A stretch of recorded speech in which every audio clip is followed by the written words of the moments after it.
ഇക്വേഷന്റെ അടുത്തൊരു പാർട്ടായിട്ടാണ് വന്നേക്കുന്നത്. സോ കഴിഞ്ഞ ദിവസം നമ്മൾ ആദ്യത്തെ കുറച്ച് പോർഷൻസ്, ഇൻട്രൊഡക്ഷനും ആദ്യത്തെ കുറച്ച് പോർഷൻസും പഠിച്ചു. ഇന്ന് എങ്ങനെയാണ് നമ്മൾ ഇക്വേഷനെ സോൾവ് ചെയ്യേണ്ടതാണ് പഠിക്കാൻ പോകുന്നത്. ഓക്കെ, സോ എന്റെ ക്ലാസ് ആദ്യമായിട്ട് കാണുന്നവരാണെങ്കിൽ ക്ലാസ് കണ്ട് ഇഷ്ടമായി കഴിഞ്ഞാൽ തീർച്ചയായും നിങ്ങൾ ഫ്രണ്ട്സിനോട് ഷെയർ ചെയ്ത് കൊടുക്കുക, സബ്സ്ക്രൈബ് ചെയ്യാൻ മറക്കരുത്. ഓക്കെ, അപ്പൊ നമ്മൾ ക്ലാസ്സിലേക്ക് പോവാം. ഫസ്റ്റ് നമ്മൾ ചെയ്തത് ഇക്വേഷൻ എന്താണെന്നുള്ള കാര്യം ഞാൻ കഴിഞ്ഞ ക്ലാസ്സിൽ പറഞ്ഞു. എന്താണ് എക്സ്പ്രഷൻ, അത് എപ്പോഴാണ് ഒരു ഇക്വേഷൻ ആയിട്ട് മാറുന്നത്? എക്സ്പ്രഷൻ ഈക്വൽ ടു സൈൻ വന്നു കഴിഞ്ഞാൽ അത് എന്തായിട്ട് മാറി? ഇക്വേഷൻ ആയിട്ട് മാറി. ഇനി എങ്ങനെയാണ് ഒരു ഇക്വേഷൻ കിട്ടിക്കഴിഞ്ഞാൽ നമ്മൾ സോൾവ് ചെയ്യേണ്ടത്? ഒരു എക്സാമ്പിൾ ക്വസ്റ്റ്യൻ സ്റ്റാർട്ട് ചെയ്യാം. അപ്പോ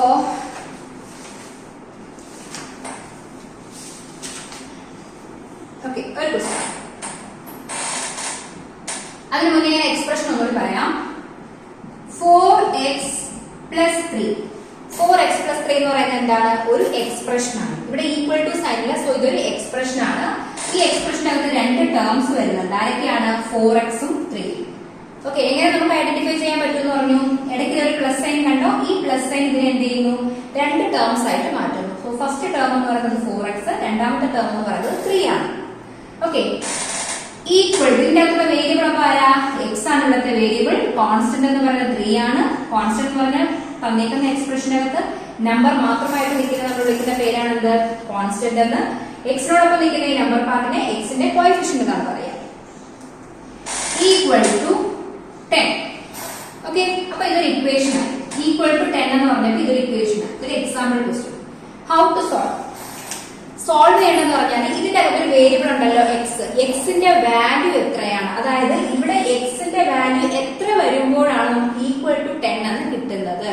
അപ്പൊ നമ്മൾ അതിനുവേണ്ടി എന്ത് ചെയ്യണം? ഈ ഇക്വേഷൻ നമ്മൾ സോൾവ് ചെയ്ത് എക്സിന്റെ വാല്യൂ കണ്ടുപിടിക്കുക. അതാണ് സോൾവിംഗ് ഇക്വേഷൻ എന്ന് പറയുന്നത്. സോ അതിന് വേണ്ടി നമ്മൾ രണ്ട് കാര്യങ്ങൾ ചെയ്യും. നിങ്ങൾ ബുക്കിനകത്ത് മാർക്ക് ചെയ്തിട്ടേക്കാം. LHS bar RHS bar.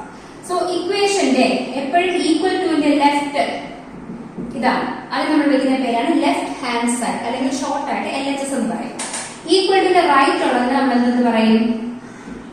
RHS അല്ലെങ്കിൽ റൈറ്റ് ഹാൻഡ് സൈഡ് എന്ന് പറയും. ഓക്കെ, ഇനി ഞാൻ എല്ലാം LHS RHS നടത്തുന്നത്. അപ്പൊ LHS എന്ന് പറഞ്ഞാൽ ഈക്വൽ ടുവിന്റെ ലെഫ്റ്റ് ആണ്, RHS എന്ന് പറഞ്ഞാൽ ഈക്വൽ ടുവിന്റെ റൈറ്റ് ആണ്. So LHS പാർട്ടുള്ളത് എന്തായാ? 4x plus 3 എന്നാണ്. ഇനി LHS പാർട്ടിലുള്ള കാര്യത്തെ അല്ലെങ്കിൽ നമ്പറിനെ അല്ലെങ്കിൽ ടേമിനെ നമ്മൾ RHS പോകുമ്പോൾ എന്തൊക്കെ വ്യത്യാസമാണ് വരുന്നത്? LHS പാർട്ടില് പോസിറ്റീവ് ആയിട്ടുള്ള നമ്പർ RHS പോകുമ്പോൾ അതെന്താവും? നെഗറ്റീവ് സൈൻ ആയിട്ട് മാറും. ഓക്കെ, ഇപ്പൊ ഞാൻ ഈ +3യെ RHS കൊണ്ടുപോയി കഴിഞ്ഞാൽ എന്താവും? -3. 4x ഞാൻ അപ്പുറത്ത് കൊണ്ടുപോയി കഴിഞ്ഞാൽ എന്താവും? -4x. ബിക്കോസ് 4x എന്ന് പറഞ്ഞ ഒരു പോസിറ്റീവ് ടേം ആണ്. അത് നമ്മൾ അപ്പുറത്തേക്ക് കൊണ്ടുവരുമ്പോൾ ഈക്വൽ ടു അപ്പുറത്ത് പോകുമ്പോൾ എന്താവും? ഇവിടുത്തെ സൈൻ ചേഞ്ച് ആവും. നെഗറ്റീവ് ആണെങ്കിൽ അത് എന്തായിട്ട് മാറും? പോസിറ്റീവ് ആയിട്ട് മാറും. ഇനി LHS പാർട്ടിൽ മൾട്ടിപ്ലിക്കേഷൻ ചെയ്തേക്കുന്ന ഒരു നമ്പറിനെ നമ്മൾ RHS കൊണ്ടുപോയി കഴിഞ്ഞാൽ അത് എന്താവും? ഡിവിഷൻ ആയിട്ട് മാറും. LHS പാർട്ടിൽ ഡിവിഷൻ ചെയ്തേക്കുന്ന ഒരു നമ്പറിനെ RHS കൊണ്ടുപോയാൽ അത് എന്താവും? മൾട്ടിപ്ലിക്കേഷൻ. ഈ 4 കാര്യങ്ങൾ നിങ്ങൾക്ക് അറിയാമെങ്കിൽ നിങ്ങൾക്ക് ഒരു ഇക്വേഷൻ സോൾവ് ചെയ്യാൻ പറ്റും. മനസ്സിലായോ? നമുക്കൊന്ന് ചെയ്ത് നോക്കാം. അപ്പൊ നിങ്ങൾ എഴുതിയെടുക്കാം. LHS പോസിറ്റീവ് ആണെങ്കിൽ RHS വരുമ്പോൾ നെഗറ്റീവ് ആവും. ഇവിടെ നെഗറ്റീവ് ആണെങ്കിൽ RHS പോസിറ്റീവ്. മൾട്ടിപ്ലിക്കേഷൻ ആണ് ചെയ്തിരിക്കുന്നതെങ്കിൽ ഡിവിഷൻ ചെയ്യണം, ഡിവിഷൻ ആണ് ചെയ്തിരിക്കുന്നതെങ്കിൽ മൾട്ടിപ്ലിക്കേഷൻ ചെയ്യണം. സോ ഈ തന്നിരിക്കുന്ന ക്വസ്റ്റ്യൻ നമുക്ക് സോൾവ് ചെയ്ത് എക്സിന്റെ വാല്യൂ കണ്ടുപിടിക്കാം. ഓക്കെ, അപ്പൊ ശ്രദ്ധിച്ചിരിക്കാം. നോക്കൂ, എനിക്ക് വേണ്ടത് എക്സിന്റെ വാല്യൂ ആണ്. നമ്മൾ ആദ്യം എന്ത് ചെയ്യുന്ന അറിയാവോ? ഈ എക്സിന്റെ വാല്യൂ, ഈ ടേം നമ്മൾ അവിടെ നിർത്തിയിട്ട് കൂടെയുള്ള ആളിനെ ആദ്യം എന്ത് ചെയ്യുന്നു? RHS കൊണ്ടുപോകും. സോ 4x ഞാൻ ഇവിടെ നിർത്തി. ഇവിടെ 10 ഉണ്ട്. +3 RHS പോകുമ്പോ എന്താവും? -3 ആവും. ഓക്കെ, സോ 4x ഈക്വൽ നമുക്ക് എങ്ങനെ എഴുതാം? 7 എന്ന് കിട്ടും. 10 - 3 7. ഇനി വേണ്ടത് എന്താണ്? എക്സ് ആണ്. ഇനി എന്ത് ചെയ്യണം?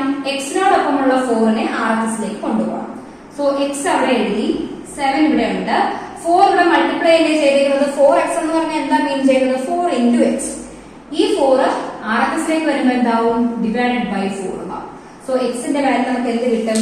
7/4 എന്ന് കിട്ടും. ഇത് ഡെസിമൽ ആക്കേണ്ട ആവശ്യമൊന്നുമില്ല. ഈ എക്സിന്റെ വാല്യൂ ഇവിടെ കൊടുക്കുമ്പോൾ 10 കിട്ടുന്നുണ്ടോ എന്ന് ചെക്ക് ചെയ്താൽ നമുക്കൊന്ന് ചെക്ക് ചെയ്ത് നോക്കാം. നമ്മുടെ LHS പാർട്ട് എന്ന് പറയുന്നത് 4x plus 3 ആണ്. എക്സിന്റെ വാല്യൂ 7/4 ഉണ്ട്. അതിവിടെ കൊടുക്കാം.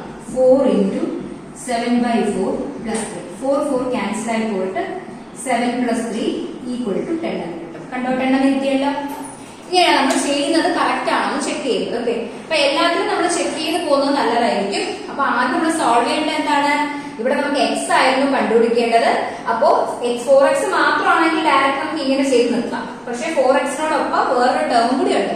അപ്പൊ ആ ടേമിനെ നമ്മൾ എന്ത് ചെയ്യുന്നു? ആദ്യം RHSൽ കൊണ്ടുപോകും. പോസിറ്റീവ് 3 ആയതുകൊണ്ട് അത് -3 ആയി. then 4x equal to 7 എന്ന് കിട്ടി. ഇനി എക്സിനോടൊപ്പം ഉള്ള 4നെ നമുക്ക് എന്ത് ചെയ്യണം? അവിടെ നിന്ന് മാറ്റണം. അപ്പൊ 4 എന്ത് ഓപ്പറേഷൻ ആണ് ചെയ്തേക്കുന്നത് നോക്കാം. മൾട്ടിപ്ലിക്കേഷൻ ആണ് ചെയ്തേക്കുന്നത്. സോ RHSൽ പോകുമ്പോൾ എന്താവും? ഡിവിഷൻ ആവും. ചെക്ക് ചെയ്ത് നോക്കാം. LHS മാത്രം എടുത്തു. എക്സിന്റെ പ്ലേസിൽ 7/4 സബ്സ്റ്റിറ്റ്യൂട്ട് ചെയ്തു. സോ നമുക്ക് എന്ത് കിട്ടി? RHS കിട്ടി. therefore LHS എന്ത് കിട്ടി? ഈക്വൽ ആയിട്ട് കിട്ടി. LHSഉം RHSഉം ഈക്വൽ ആയിട്ട് കിട്ടി. മനസ്സിലായോ? ഇങ്ങനെയാണ് നമ്മൾ ചെയ്യുന്നത്. ഇക്വേഷൻ സോൾവ് ചെയ്ത് ഇപ്പൊ ഒരു മെത്തേഡ് മാത്രമേ ആയിട്ടുള്ളൂ. നമ്മൾ ട്രാൻസ്പോസിംഗ് മെത്തേഡ് എന്ന് പറയും. യൂഷ്വലി നമ്മൾ ട്രാൻസ്പോസിംഗ് മെത്തേഡ് തന്നെയാണ് ഫോളോ ചെയ്യുന്നത്. വേറെ മെത്തേഡ് ഉണ്ട്, അത് നിങ്ങൾക്ക് ആവശ്യമില്ല. ട്രാൻസ്പോസിംഗ് മെത്തേഡ് ആയിരിക്കും കുറച്ചുകൂടി നിങ്ങൾക്ക് സിമ്പിൾ ആയിട്ട് വരുന്നത്. ഓക്കെ, അപ്പോ ട്രാൻസ്പോസിംഗിന് ആകുമ്പോൾ മീൻ ചെയ്യുന്ന വെച്ചാൽ LHS പാർട്ടിൽ നമ്മൾ എന്തെങ്കിലും ട്രാൻസ്പോസ് ചെയ്ത് RHSലേക്ക് കൊണ്ടുപോകുന്നു. അതാണ് മീൻ വരുന്നത്. ദെൻ അടുത്തൊരു ക്വസ്റ്റ്യൻ നോക്കാം. ഇതിപ്പോ പോസിറ്റീവും നെഗറ്റീവും എല്ലാം വന്നിട്ടുണ്ടായിരുന്നു ഈ ക്വസ്റ്റിന്റെ അകത്ത്. അഡീഷൻ, മൾട്ടിപ്ലിക്കേഷൻ, സബ്ട്രാക്ഷൻ, ഡിവിഷൻ എല്ലാം വന്നിട്ടുണ്ട്. വേറൊരു ക്വസ്റ്റ്യൻ നോക്കാം. 2p minus 1 equals 23. 2p minus 1 equal to 23. കണ്ടുപിടിക്കേണ്ട ആരാണ്? p ആണ് കണ്ടുപിടിക്കേണ്ടത് അല്ലെ? pക്ക് എന്ത് വാല്യൂ കിട്ടിക്കഴിഞ്ഞാൽ ഈക്വൽ ടു 23 എന്ന് കിട്ടും. സോ നമുക്ക് p കണ്ടുപിടിക്കാൻ നമുക്ക് എന്ത് ചെയ്യണം? p ടേം മാത്രമല്ല, കൂടുതൽ -1 ഇല്ലേ? അപ്പൊ ആദ്യം -1നെ RHSലേക്ക് കൊണ്ടുപോകണം. സോ 2p ഈക്വൽ ടു 23 -1 അപ്പുറത്തോമ്പോ എന്താവും? +1. സോ 2p ഈക്വൽ ടു 24 എന്ന് കിട്ടും. p ആണ് കണ്ടുപിടിക്കുന്നത്. p യോടൊപ്പം ഉള്ളത് ആരാണ്? 2. 2 എന്ത് ഓപ്പറേഷനാണ് ചെയ്തിരിക്കുന്നത്? മൾട്ടിപ്ലിക്കേഷൻ. സോ RHSലേക്ക് വരുമ്പോൾ എന്താവും? ഡിവിഷൻ. 24/2 ഈക്വൽ ടു 12 എന്ന് കിട്ടും. അതിനുശേഷം നമ്മൾ എന്ത് ചെയ്യണം? ചെക്ക് ചെയ്യാം. LHS പാർട്ട് എഴുതാം. 2p minus 1 equal to 2 into p യുടെ പ്ലേസിൽ ആരാ? 12 minus 1. 12 into 2 is, so 12 into 2 24 എന്ന് കിട്ടും. -1 ചെയ്യുമ്പോൾ 23 എന്ന് കിട്ടും. ക്ലിയർ ആണോ? സോ 23 ആണ് നമ്മുടെ RHS. അപ്പൊ LHS ഉം RHS ഈക്വൽ ആണ് കിട്ടി. ഓക്കെ, അപ്പൊ ഇത്രയും ഈ കാര്യങ്ങളാണ് നമുക്ക് എന്ത് ഇക്വേഷൻ സോൾവ് ചെയ്യുമ്പോൾ അറിഞ്ഞിരിക്കേണ്ടത്. എപ്പോഴും എന്താണ് LHS RHSലേക്ക് കൊണ്ടുപോകും. എപ്പോഴും നമുക്ക് കണ്ടുപിടിക്കേണ്ടത് ആരാണോ അതാണ് നമ്മുടെ വേരിയബിൾ ആയിട്ട് ക്വസ്റ്റ്യൻ തന്നിട്ടുള്ളത്. അതായത് പിയോ എക്സോ വൈയോ അങ്ങനെ എന്തെങ്കിലും തന്നിട്ടുണ്ടാവും. അപ്പൊ അതിനൊരു ടേം ഉണ്ടെങ്കിൽ ആ ടേമിന് നമ്മളവിടെ നിർത്തിയിട്ട് കൂടെയുള്ള ആൾക്കാരെ എല്ലാവരെയും നമുക്ക് എന്ത് ചെയ്യണം? RHSലേക്ക് കൊണ്ടുപോകണം. നമുക്ക് വേണ്ടത് എക്സ് ആണെങ്കിൽ LHS പാർട്ടിൽ എക്സ് മാത്രം മതി, വൈ ആണെങ്കിൽ വൈ മാത്രം മതി, പി ആണെങ്കിൽ പി മാത്രം ആക്കണം. അതിനുവേണ്ടി നമ്മൾ കൂടെയുള്ള നമ്പേഴ്സിനെ എല്ലാം RHSലേക്ക് കൊണ്ടുപോകണം. കൊണ്ടുവന്നതിന് മുന്നേ അത് മൾട്ടിപ്ലിക്കേഷൻ ആണോ, ഡിവിഷൻ ആണോ, അഡീഷൻ ആണോ, സബ്ട്രാക്ഷൻ ആണോ ചെയ്തേക്കുന്നതെന്ന് കൂടി നോക്കാം. ഓക്കെ അല്ലേ? അപ്പോ രണ്ട് മൂന്ന് ചെറിയ ക്വസ്റ്റ്യൻസ് ഞാൻ ചെയ്യാം. നമ്മുടെ എക്സസൈസ് 4.2ന്റെ അകത്തെ കുഞ്ഞു കുഞ്ഞു എക്സാമ്പിൾസ് ഉണ്ട്. അതില് രണ്ട് മൂന്ന് ക്വസ്റ്റ്യൻ ഞാൻ ചെയ്യാം. x-1 equal to 0. Simple question അത് നിങ്ങൾക്ക് ചോദിക്കാൻ പോകുന്നില്ല. x-1 equal to 0. സോ ഇവിടെ കണ്ടുപിടിക്കേണ്ട ആരാണ്? നമുക്ക് എക്സ് ആണ് കണ്ടുപിടിക്കേണ്ടത് അല്ലേ? അപ്പൊ എക്സിനെ അവിടെ നിർത്തിയിട്ട് കൂടെയുള്ള ആളിനെ RHS കൊണ്ടുപോകണം. ഇവിടെ 0 ഉണ്ടല്ലോ, -1 അപ്പുറത്ത് പോകുമ്പോ എന്താവും? +1. സോ എക്സിന്റെ ആൻസർ എന്തെന്ന് കിട്ടും? 1 എന്ന് കിട്ടും. മനസ്സിലായോ? സിമ്പിൾ ആണ്. ആദ്യമായിട്ട് സിമ്പിൾ ക്വസ്റ്റ്യൻസ് ചെയ്ത് പഠിച്ചതിന് ശേഷം വലിയ ക്വസ്റ്റ്യൻസിലേക്ക് പോകണം. ചെയ്യേണ്ട കാര്യങ്ങൾ ഇത്ര മാത്രമേ ഉള്ളൂ എങ്ങനെയായാലും. അപ്പൊ ഈ ക്വസ്റ്റ്യൻസ് എല്ലാം ഞാൻ യൂട്യൂബിലായിട്ട് ചെയ്തിട്ടുണ്ട്. അതുകൊണ്ടാണ് 1-2 ക്വസ്റ്റ്യൻസ് ചെയ്തു പോകുന്നത് കേട്ടോ. ഡീറ്റെയിൽ ആയിട്ട് എല്ലാ സെക്ഷൻസ് വേണമെന്നുണ്ടെങ്കിൽ ഞാൻ ഡിസ്ക്രിപ്ഷൻ ബോക്സിൽ ലിങ്ക് കൊടുത്തേക്കാം, അത് നോക്കി കണ്ടാൽ മതി. ഇതിപ്പോ നിങ്ങൾക്ക് ജസ്റ്റ് റിവിഷന് വേണ്ടിയിട്ട് മാത്രമാണ്. എന്തൊക്കെയാണ് ഇതിൽ പഠിക്കാനുള്ളത് ആ കാര്യങ്ങൾ മാത്രമാണ് ഞാൻ ഡിസ്കസ് ചെയ്യുന്നത്. Okay, y + 4 equals -4. ഒരു question. Okay, y + 4 equal to -4. y ആണ് കണ്ടുപിടിക്കേണ്ടത്. അപ്പൊ നമ്മൾ y ആണ് നിർത്തിയിട്ട് +4നെ RHS കൊണ്ടുപോകും. ഇവിടെ ഒരു -4 ഉണ്ട് RHSല്. ഈ +4 RHSലേക്ക് പോകുമ്പോൾ -4 കിട്ടും. So -4 equal to same sign ആണ് അഡീഷൻ ചെയ്തിട്ട് അതേ സൈൻ ഇട്ട് കൊടുക്കാം. അഡീഷൻ ചെയ്യുമ്പോൾ 8 എന്ന് കിട്ടും, -8. സോ y യുടെ ആൻസർ നമുക്ക് എന്ത് കിട്ടും? -8 എന്ന് കിട്ടും. ക്ലിയർ ആണോ? ഇതാണ് ഫസ്റ്റ് ക്വസ്റ്റ്യനിൽ വരുന്ന 2 ക്വസ്റ്റ്യൻസ് കേട്ടോ. ഇനി അടുത്തൊരു മോഡല്. ഓക്കെ, ഇതെല്ലാം എന്റെ കൂടെ നിങ്ങൾ ചെയ്യണം. ഞാനിപ്പോ പറഞ്ഞു തരുന്നത് പോലെ തന്നെ നിങ്ങൾ പറഞ്ഞ് പഠിപ്പിക്കണം. Okay, 3L equals 42. 3L equals 40. നമുക്ക് കണ്ടുപിടിക്കേണ്ട ആരാണ്? L അല്ലേ കണ്ടുപിടിക്കേണ്ടത്. സോ എല്ലിനെ അവിടെ നിർത്തിയിട്ട് കൂടെയുള്ള 3യെ RHSലേക്ക് കൊണ്ടുവരണം. കൂടെയുള്ള 3 എന്ത് ഓപ്പറേഷൻ ചെയ്തിരിക്കുന്നത്? മൾട്ടിപ്ലിക്കേഷൻ ആണ് ചെയ്തിരിക്കുന്നത്. സോ RHS വരുമ്പോൾ എന്താവും? ഡിവിഷൻ ആവും. മനസ്സിലായോ? സോ ആൻസർ എന്ത് കിട്ടും? 14 എന്ന് കിട്ടും. L equal to 14. സിമ്പിൾ അല്ലേ? നെക്സ്റ്റ് ഒരു question. B by 2 equals 16. B ആണ് ഇവിടുത്തെ വേരിയബിൾ. ബിയുടെ ആൻസർ നമുക്ക് കണ്ടുപിടിക്കേണ്ടത്. സോ ബി അവിടെ നിർത്തിയിട്ട് കൂടെയുള്ള 2നെ RHSൽ കൊണ്ടുപോകണം. കൂടെയുള്ള 2 എന്താ ചെയ്തേക്കുന്നത്? ഡിവിഷൻ ആണ് ചെയ്തേക്കുന്നത്. അപ്പൊ അത് RHSൽ പോകുമ്പോൾ എന്താവും? മൾട്ടിപ്ലിക്കേഷൻ ആവും. സോ 16 into 2 32 എന്ന് കിട്ടും. മനസ്സിലായോ എന്തൊക്കെ വ്യത്യാസം വരുന്നുള്ള കാര്യം?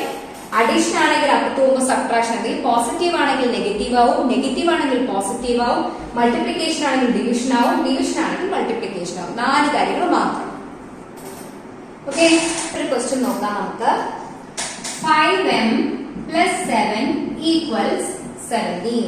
ഇവിടുത്തെ വേരിയബിൾ ആരാണ്? m ആണ് ഇവിടുത്തെ വേരിയബിൾ അല്ലെ. അപ്പോ എമ്മിന്റെ ടേമിനെ അവിടെ നിർത്തിയിട്ട് കൂടെയുള്ള +7 RHSലേക്ക് ഉണ്ട്. അപ്പൊ എന്താവും? 17 minus 7. So 5m equal to 17 minus 7 is 10. So m equal to 10. 5യുടെ multiplication ആണ് ചെയ്തേക്കുന്നത്. RHSൽ വരുമ്പോൾ ഡിവിഷൻ ആവും. സോ 10 by 5 equals 2 എന്ന് കിട്ടും. അപ്പൊ എമ്മിന്റെ വാല്യൂ എന്ത് കിട്ടും? 2 എന്ന് കിട്ടും.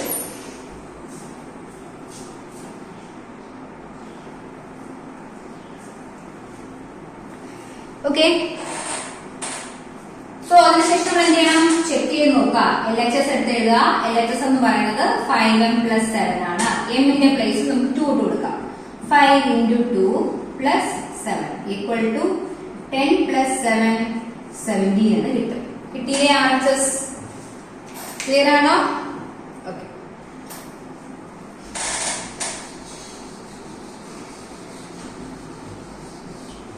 അടുത്തൊരു model. -p/3 equal to 5. -p/3 equal to 5. ഇവിടുത്തെ വേരിയബിൾ ആരാണ്? p ആണ്. p ആണ് കണ്ടുപിടിക്കേണ്ടത് അല്ലെ. അപ്പൊ p നമുക്ക് അവിടെ നിർത്താം. -p അവിടെ നിർത്തിയിട്ട് ആദ്യം എന്ത് ചെയ്യാം? ഈ 3നെ RHSൽ കൊണ്ടുപോകാം. 3യുടെ ഡിവിഷൻ ആണ് ചെയ്തേക്കുന്നത്. RHSൽ പോകുമ്പോൾ എന്താവും? മൾട്ടിപ്ലിക്കേഷൻ ആവും. So -p equals 15. അങ്ങനെയാണെങ്കിൽ ഈ -p അല്ലല്ലോ നമുക്ക് വേണ്ടത്. നമുക്ക് വേണ്ടത് p മാത്രമല്ലേ. അപ്പോ ഈ -p എന്ന് പറഞ്ഞാൽ മീനിങ് -1 into p എന്നാണ്. Equal to 15. അങ്ങനെയാണെങ്കിൽ p എന്ന് പറയുന്നത് എന്ത് വരും? -1യുടെ മൾട്ടിപ്ലൈ അല്ലേ ചെയ്തേക്കുന്നത്. RHSൽ വരുമ്പോൾ ഡിവിഷൻ ആവും. So -15 by -1 is -15. So p യുടെ വാല്യൂ എന്ത് വരും? -15 എന്ന് വരും. മനസ്സിലായോ? ഇത്രയും ക്വസ്റ്റ്യൻസ് കഴിഞ്ഞതിന് ശേഷം നമുക്ക് ഇനി പഠിക്കാനുള്ളത് ഈ 2, അതായത് നമ്മുടെ മോർ ഇക്വേഷൻസിന്റെ അകത്തൊരു 2 ടൈപ്പ് വരുന്നുണ്ട്. ആ ഇക്വേഷൻസും നോക്കണം. പിന്നെ ലാസ്റ്റ്, അതായത് നിങ്ങളുടെ ആപ്ലിക്കേഷൻ ക്വസ്റ്റ്യൻസ് എന്നായിരിക്കും. നിങ്ങൾക്ക് എപ്പോഴും ഒത്തിരിയും ക്വസ്റ്റ്യൻസ് നിങ്ങൾക്ക് എക്സ്പെക്ട് ചെയ്യാൻ പറ്റുന്നത് ആ ഒരു സെക്ഷനിൽ നിന്നായിരിക്കും. അതായത് സ്റ്റേറ്റ്മെന്റ് വായിച്ച് നോക്കിയിട്ട് അതിൽ നിന്ന് നിങ്ങളൊരു ഇക്വേഷൻ ഫോം ചെയ്യാം. ദെൻ ആ ഇക്വേഷനെ സോൾവ് ചെയ്യുക. 5 മാർക്സ് ക്വസ്റ്റ്യനോ 4 മാർക്സ് ക്വസ്റ്റ്യനോ ഒക്കെ ആയിട്ട് അതിൽ നിന്നായിരിക്കും കൂടുതൽ ചോദിക്കാം. ഓക്കെ, അപ്പോൾ നെക്സ്റ്റ് ക്ലാസ്സിൽ കാണാം. നെക്സ്റ്റ് ക്ലാസ്സിന്റെ അകത്ത് ആപ്ലിക്കേഷൻ ക്വസ്റ്റ്യൻസ് ആയിരിക്കും. ഒറ്റ വീഡിയോ ആയിരിക്കും ഉണ്ടാവുക. അപ്പോൾ കുറച്ച് കാര്യങ്ങളുടെ നെക്സ്റ്റ് ക്ലാസ്സിൽ പറയാം. Okay, by.